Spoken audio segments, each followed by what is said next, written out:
নির্বাচনের পরে যে রাজনৈতিক দল ক্ষমতায় আসবে তারা যদি এই ব্যাপারে কোনো সুষ্ঠু পদক্ষেপ না নেয়, আমরা শুধু বলি ব্যাপারটা এমন না, আমরা তাদের জীবনকে জাহান্নাম বানাই দিব বলছি, তাদের জীবনকে জাহান্নাম বানাই দেবো। মূলত আজকের আক্রমণটা হয়েছেই হচ্ছে নির্বাচনকে বানচাল করে দেওয়ার জন্য। সুতরাং এই নির্বাচন অবশ্যই হতে হবে এবং সেটা 12 তারিখেই হতে হবে, এবং যারা নির্বাচন বানচাল করতে চায় তাদেরকে আমাদের রুখে দিতে হবে। আমরা কোনোভাবেই এই নির্বাচনকে বানচাল করতে দিব না, কারণ বাংলাদেশের জন্য এই নির্বাচন অত্যন্ত গুরুত্বপূর্ণ। প্রিয় ভাইয়েরা, সেই সাথে আমরা আপনাদেরকে স্পষ্ট করে যে জিনিসটা জানাতে চাই সেটা হচ্ছে শহীদ ওসমান হাদির হত্যার যে তদন্ত সেটা জাতিসংঘের অধীনেই হইতে হবে। আমাদের এখানে আমরা তাদের সাথে কথা বলেছি, তারা আমাদেরকে আশ্বস্ত করেছিল যে জাতিসংঘের অধীনে এটার তদন্ত হবে, কিন্তু তারা কোনো ধরনের সময়সীমা বেঁধে দেয় নাই।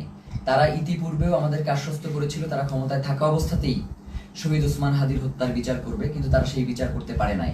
যার কারণে আমরা তাদের শুধুমাত্র কথায় আশ্বস্ত না হয়ে আমরা তাদের কাছে একটা দাবি করেছিলাম যে আপনি কবে নাগাদ এই কাজটুকু বাস্তবায়ন করবেন, এই চিঠিটা ইস্যু করবেন, সেটা আমাদেরকে জানান।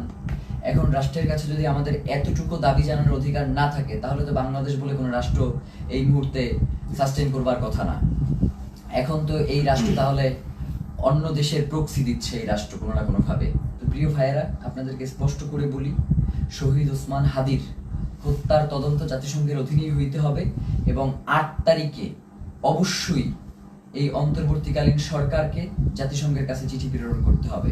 প্রিয় ভাইয়েরা, এক্ষেত্রে আমাদের কিছু দাবি রয়েছে। চিঠি শুধু প্রেরণ করলেই হবে না, চিঠির ভিতরে নিম্নলিখিত আমরা যে বিষয়গুলো বলবার চেষ্টা করছি সেগুলো অন্তর্ভুক্ত থাকতে হবে। প্রথমত, সরকারকে UNOSCHR কে অনুরোধ করতে হবে যেন তারা শহীদ শরীফ ওসমান হাদি হত্যাকাণ্ডে একটি স্বাধীন ও নিরপেক্ষ ইন্ডিপেন্ডেন্ট ফ্যাক্ট ফাইন্ডিং ইনভেস্টিগেশন পরিচালনা করে। এই তদন্তের স্পষ্ট কার্যপরিধি থাকবে যাতে ঘটনার সত্যতা নির্ধারণ, দায়ী ব্যক্তি ও তাদের সহায়ক নেটওয়ার্ক শনাক্তকরণ এবং জবাবদিহিতা নিশ্চিত করে করণীয় সুপারিশ অন্তর্ভুক্ত থাকবে। সরকারকে অনুরোধ করতে হবে যেন তদন্তে শুধু সরাসরি হামলাকারীদের নয়, বরং আড়ালে থাকা পরিকল্পনা, ষড়যন্ত্র, জড়িত থাকা বা সহযোগিতা, সহায়তা প্রদান কিংবা আশ্রয় প্রশ্রয় ও চিহ্নিত করা হয়, যা হত্যাকাণ্ড ও পরবর্তী পালিয়ে যাওয়াকে সম্ভব করেছে। মূল কথা হচ্ছে, খুন যারা করেছে, খুনের পেছনে যারা পরিকল্পনা করেছে, এখন পর্যন্ত খুনিদেরকে যারা আশ্রয় প্রশ্রয় দিয়ে রাখছে, তাদেরকেও এই তদন্তের মাধ্যমে উদ্ঘাটন করে নিয়ে আসতে হবে। সরকারকে পূর্ণ সহযোগিতার নিশ্চয়তা দিতে হবে। এতে প্রাসঙ্গিক প্রমাণ ও স্থানসমূহে প্রবেশাধিকার অন্তর্ভুক্ত থাকবে। একই সঙ্গে রাষ্ট্রীয় বা অরাষ্ট্রীয় কোনো পক্ষের হস্তক্ষেপ না হওয়ার নিশ্চয়তা প্রদান করতে হবে। কিছু অভিযুক্ত সন্দেহভাজন বিদেশে পালিয়ে থাকতে পারে এমন প্রতিবেদনের প্রেক্ষিতে সরকারকে OSCHR এর সহায়তা চাইতে হবে, যাতে স্ট্রাকচার্ড ক্রস বর্ডার কোঅপারেশন নিশ্চিত হয়।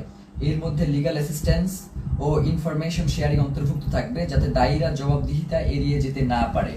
মূল কথা হচ্ছে, শহীদ ওসমান হাদির হত্যার তদন্ত জাতিসংঘের অধীনেই হইতে হবে এবং এই তদন্ত কাজ যাতে কোনো ধরনের বাধাগ্রস্ত না হয়, সকল ধরনের সহযোগিতা এই রাষ্ট্রের পক্ষ থেকে নিশ্চিত করতে হবে।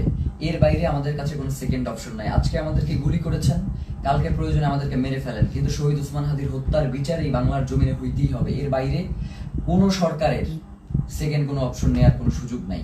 প্রিয় ভাইয়েরা, আপনাদেরকে বলি, এই যে আজকে আমাদের উপরে যে ন্যাক্কারজনক হামলা হয়েছে, এই ন্যাক্কারজনক হামলার পিছনে কারা রয়েছে, কারা আমাদের উপরে অতি উৎসাহী হয়ে আক্রমণ করেছে এবং আমাদের ভাই বোনদেরকে, মানে একটা মানুষকে আসলে কতটা বাড়ি দেয়া যায় লাঠি দিয়ে, আমরা এটা প্রশাসনের কাছে জানতে চাই। একজন মানুষকে আমি ভিডিওতে দেখেছি 30 থেকে 32টা বাড়ি দিয়েছে, যতক্ষণ পর্যন্ত সে ওইখান থেকে নিরাপদ দূরত্বে না যাইতে পারছে ততক্ষণ পর্যন্ত একজনের পরে আরেকজন তাকে আঘাত করতেই ছিল।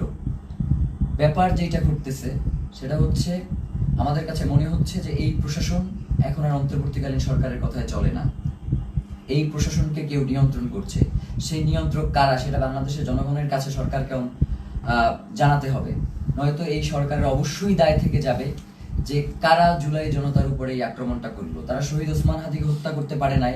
শহীদ ওসমান হাদির হত্যার বিচারের দাবি যদিও জানানো না যায়, তাহলে তো এই রাষ্ট্র সামনে ফাংশন করবে না।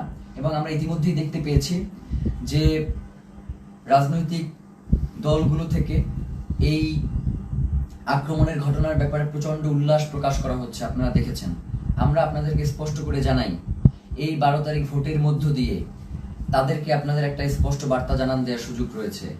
আপনারা 12 তারিখ তাদেরকে ভোটে পরাজিত করে ইনসাফ ও বাংলাদেশের স্বাধীনতা সার্বভৌমত্বের একটা রাষ্ট্র গড়ে তুলবেন, এমনটাই আমাদের প্রত্যাশা। এবং গণভোটে অবশ্যই আপনারা হ্যাঁ দিবেন, কারণ জুলাই সনদ বাংলাদেশের জন্য অত্যন্ত গুরুত্বপূর্ণ। এর সাথে বাংলাদেশের স্বাধীনতা সার্বভৌমত্ব, সীমান্ত, নিরাপত্তা সবকিছু জড়িয়ে আছে। যার কারণে জুলাই গণভোটে আপনাদেরকে অবশ্যই হ্যাঁ দিতে হবে এবং যারা সৎ এবং যোগ্য তারা যে দলেরই হোক না কেন তাদেরকে ভোট দিয়ে আপনাদেরকে ইনসাফের বাংলাদেশ প্রতিষ্ঠার জন্য ক্ষমতায় নিয়ে আসতে হবে। এবং সাধারণ জনগণকে আপনারা আহ্বান জানাই যে আপনারা 8 তারিখ পর্যন্ত একটু ধৈর্য ধারণ করুন, যেহেতু সরকারের পক্ষ থেকে স্পষ্ট বিবৃতি দেওয়া হয়েছে যে 8 তারিখে তারা জাতিসংঘের কাছে এই চিঠি ইস্যু করবে, প্রেরণ করবে। তো এবং তার আগে অবশ্যই এই চিঠি প্রেরণের আগে এই চিঠিতে তারা কি লিখেছে সেটা আমাদেরকে দেখাতে হবে। এইটা না দেখিয়ে কোনো ধরনের ছল চাতুরি মার্কার চিঠি কোনো প্রেরণ করা যাবে না এবং এটা অবশ্যই আমাদেরকে নিশ্চিত করতে হবে। প্রিয় ভাইরা, বাংলাদেশের স্বাধীনতা সার্বভৌমত্ব এবং ইনসাফের লড়াইয়ের জন্য শহীদ ওসমান হাদি শাহাদাত বরণ করেছেন। আমাদেরকেও যদি শাহাদাত বরণ করতে হয়, আপনারা ইনসাফের এই লড়াইকে কোনোভাবেই থামিয়ে দেবেন না। ইনসাফের এই লড়াই আমাদেরকে অবশ্যই চালিয়ে নিয়ে যেতে হবে যতদিন পর্যন্ত বাংলাদেশে আমরা বাংলাদেশের আজাদিকে টিকিয়ে রাখতে আমরা চাই। আমার আশেপাশের দুইজন প্রচন্ডভাবে আক্রান্ত হয়েছে, আমি নিজে আক্রান্ত হয়েছি। আমার এবং আমাকে এবং প্রত্যেকের মাথা টার্গেট করে এই যে আমার পাশে সালাউদ্দিন আম্মার বসে আছে, ওকে মাথা লক্ষ্য করে গ্রেনেড নিক্ষেপ করা হয়েছে, কিন্তু আল্লাহকে বাঁচিয়ে দিয়েছে যে সেটা জায়গা মতো ওরা নিক্ষেপ করতে সক্ষম হয়নি। ওর মুখে সেলাই দিতে হয়েছে, ওর হাতে ব্যান্ডিজ, জুমার গালের প্রত্যেকটা জায়গা আছড়ানো, মাথায় বাড়ি দিচ্ছে, শান্তাকে গলা টিপে ধরেছে। আমাদের এবং ইনকিলাব মঞ্চের যারা ভিতরে ছিল আমাদেরকে ওখান থেকে আমাদেরকে গুলি করে রাবার বুলেট নিক্ষেপ করে সরিয়ে দেওয়ার পরে তারা আমাদের যে সকল ভাই ভিতরে আটকা ছিল শত শত পুলিশ গিয়ে তাদেরকে নির্বিচারে পিটিয়েছে। ফাহিম সহ 2-3 জনের হাত ভেঙে গিয়েছে এই পিটানে।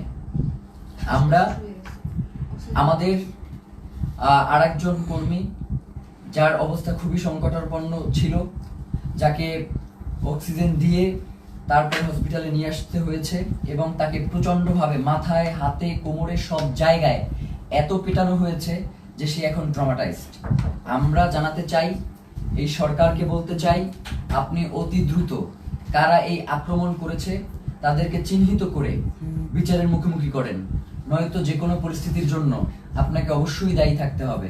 কারণ বাংলাদেশের জনগণ ততক্ষণ পর্যন্তই শান্তিপূর্ণ যতক্ষণ পর্যন্ত জুলাইয়ের প্রেক্ষাপট তৈরি না হয়।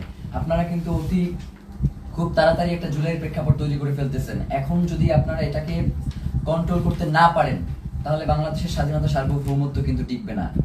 এবং আপনাকেও প্রধান উপদেষ্টা আপনি আছেন, আপনি আমেরিকাতে চলে যাবেন সেটা হবে না, আমাদের কাছে জবাবদিহি করে এরপরে আপনাকে আমেরিকা যেতে হবে যে কেন জুলাই জনতার উপরে, শহীদ ওসমান হাদির ভাই বোনদের উপরে এভাবে ন্যাক্কারজনক হামলার মতো ঘটনা ঘটানো হলো। ছাত্র ভাইদেরকে উদ্দেশ্য করে বলি যে আমাদেরকে ধৈর্য ধারণ করতে হবে এবং আমাদেরকে এই লড়াই কৌশলের মধ্য দিয়ে আমাদের যাতে মনোবল ভেঙে না যায় আমাদেরকে সে ব্যাপারে সচেষ্ট থাকতে হবে। এই লড়াই তো একদিনের লড়াই না, আমাদের আজাদির লড়াই চলছে এবং আজাদির এই লড়াই চলবে। আমাদের এখন পিঠ থেকে গিয়েছে, আমাদের আসলে আর পিছনে যাওয়ার কোনো সুযোগ নাই। এখন থেকে আমাদেরকে সামনেই এগিয়ে যেতে হবে। 8 তারিখ পর্যন্ত যেহেতু সরকার সময় চেয়েছে, আমরা সরকারকে সেই সময়টুকু দিলাম। সে যদি এই সময়টা আগেই ঘোষণা করতো তাহলে তো এই ধরনের কোনো পরিস্থিতি তৈরিই হতো না। যার কারণে আমার কাছে মনে হয় যে সরকার ইচ্ছাকৃতভাবে এই ঘটনা ঘটিয়েছে, এর দায়ভার সরকারকেও বহন করতে হবে। বাংলাদেশের জনগণ এই অন্তর্বর্তীকালীন সরকারকেও ছেড়ে দেবেন, এটা বলে দিলাম। আজকের মতো আমরা সবাই প্রচন্ডভাবে আহত অবস্থায় এখানে বসে রয়েছি। ফাহিমের দেখেন যে পুরো ট্রাউজারটা ওর রক্তে লাল হয়ে আছে, আমার পুরো পাজামার রক্তে লাল হয়ে আছে, ওর পুরো হাত আঙুল ভেঙে গেছে, মুখে সেলাই দেয়া, এবং এইভাবে প্রত্যেককে এমন ভাবে আক্রমণ করা হয়েছে, আল্লাহ আমাদেরকে রক্ষা করেছেন, নয়তো তাদের যেই ধরনের আজকে আক্রমণের ভূমিকা ছিল, তারা আমাদেরকে খুন করবার উদ্দেশ্য নিয়ে এই আক্রমণটা করেছে। তো আমরা আমাদের এক ভাইকে হারিয়েছি, আমাদের কোনো হারানো, এরপরে যদি আমরা আমাদের কোনো ভাইকে হারাই, এরপরেও নির্বাচন হইতে হবে, নির্বাচন পেছানো যাবে না। নির্বাচনের পরে যে রাজনৈতিক দল ক্ষমতায় আসবে, তারা যদি এই ব্যাপারে কোনো সুষ্ঠু পদক্ষেপ না নেয়, আমরা শুধু বলি ব্যাপারটা এমন না, আমরা তাদের জীবনকে জাহান্নাম বানাই দিব বলছি, তাদের জীবনকে জাহান্নাম বানাই দেবো, এই কথা বলেই শেষ করলাম। জুমার কিছু বলবার আছে? ধন্যবাদ। আসসালামু আলাইকুম।